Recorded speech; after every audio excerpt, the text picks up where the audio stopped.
Hello friends, this is D.K.Gautam and thank you for joining Interview Point. So in this video we will see how to create a web API using ASP.NET Core 7.0.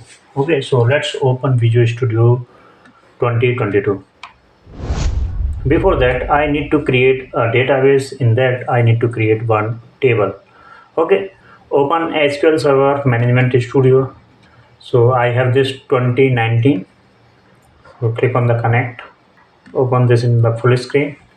I need to create a new database, and inside this, so my database name will be create database IPDB first. So this will be the database, and I need to use this database.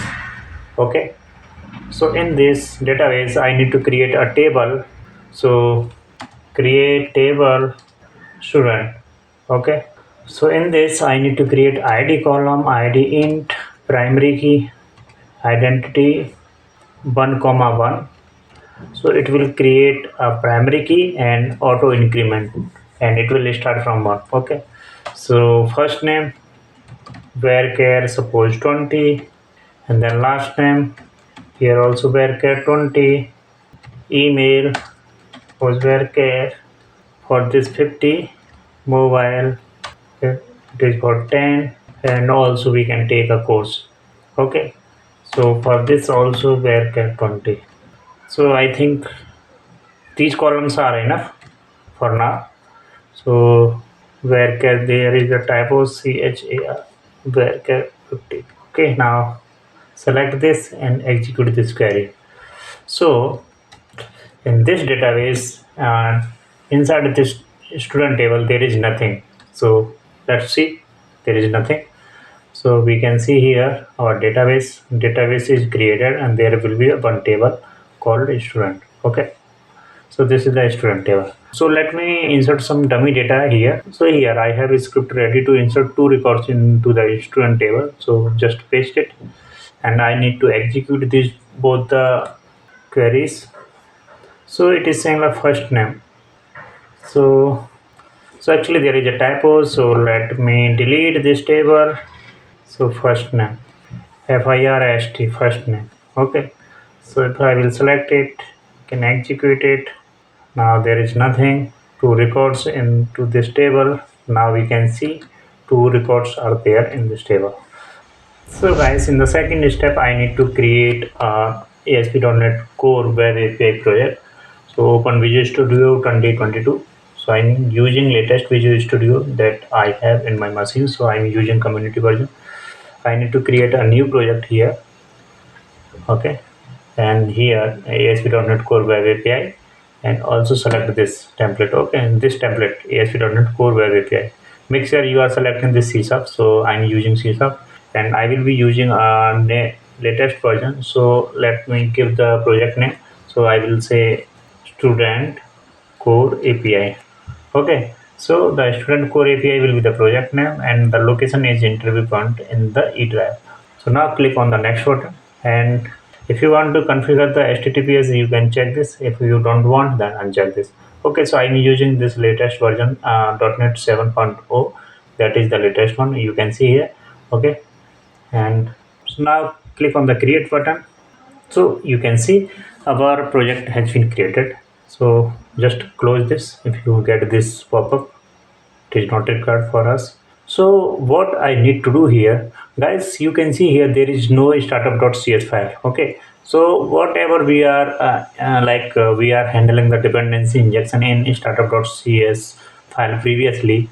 Okay, but in the Visual Studio 2022 there is no startup.cs file. So whatever the dependencies are there, we will use this program.cs file. Okay friends, so this program.cs file will be very important for us. So I will be using all the dependencies here.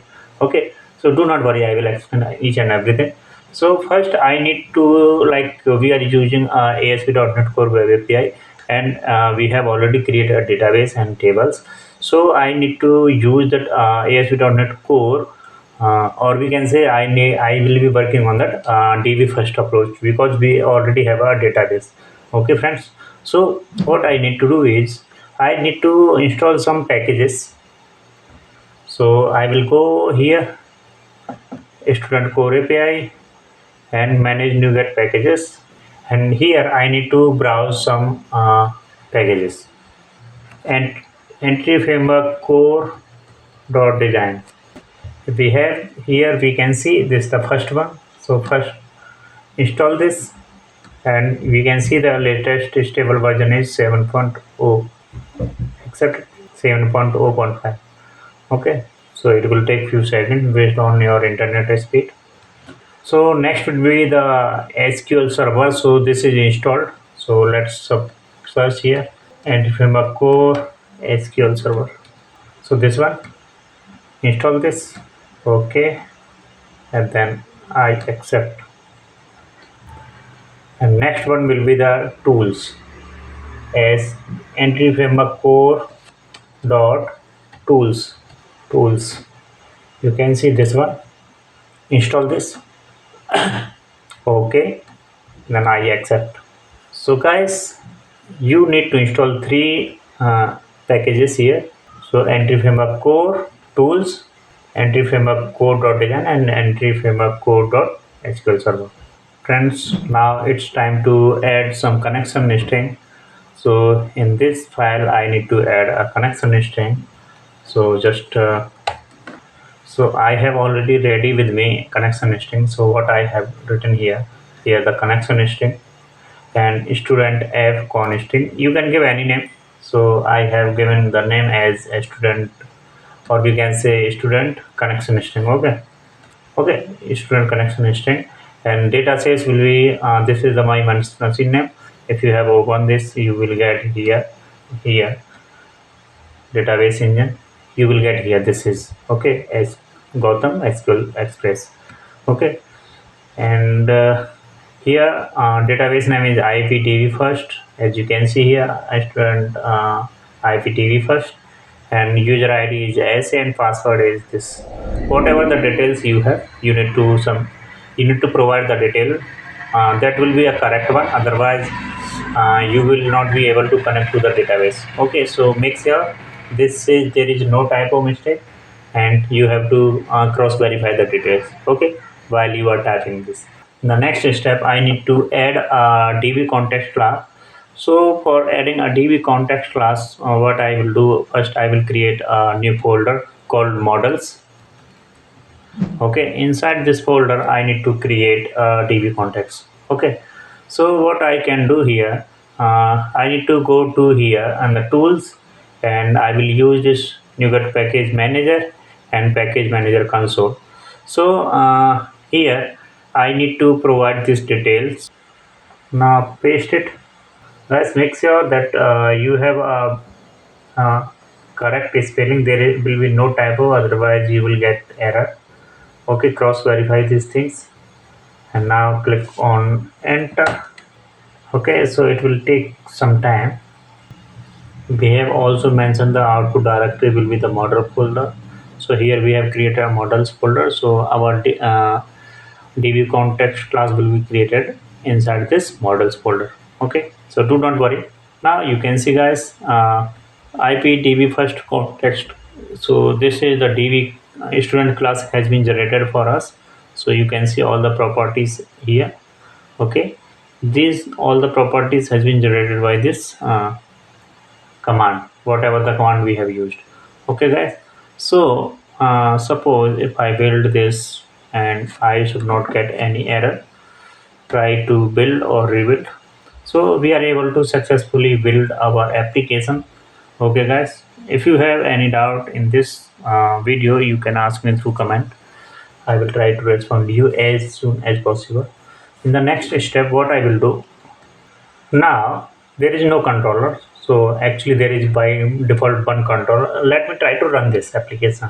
Hopefully it will work. And initially we are having only one controller, so weather information. So let's see it is running or not. And we can see on the Swagger, this is the Web API weather forecast, and we are able to access it. Okay, if try it out, execute, and we will get the weather information. Okay, guys, so do not worry, I'm not going to explain this anymore. I will create a new web API for us. Okay, so first stop this. And now what I can do here, I need to close this all because it is not required for us. Core API, app setting, this file now not required, so I'm just going to close this. Now what I need to do, I will add a new controller inside this controller folder, and what I will use here, here select API and API controller empty. So guys, I'm using DB first approach. So what I will do, API controller with actions. Okay, I will use this template. Click on add button and it will generate a code for us. Here I need to select the class that we have, a student class. So click here and select the student, and DBContext class we have this is the DBContext class.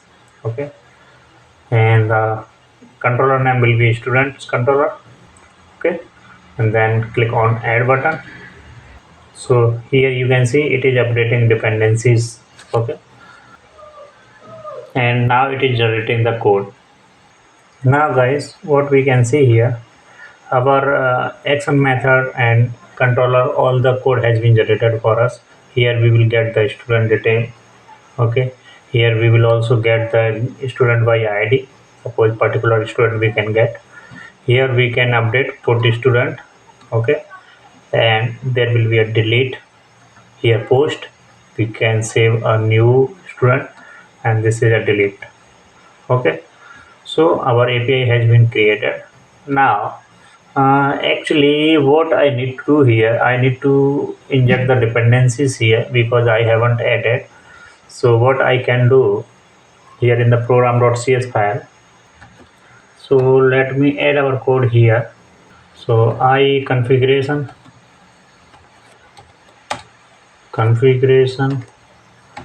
here I will say configuration is equal to new configuration builder dot add JSON file, add JSON file dot, here I need to provide that dot build, and inside this actually what I have to do is I need to provide the JSON file, whatever JSON file we have. So in our case I am having appsettings.json file, so just provide the name here, appsettings.json. Okay, now here that builder.service.add services.add db context. So in our case db context class will be IP db first context. In the next line we can use only single line, but so we are having this builder.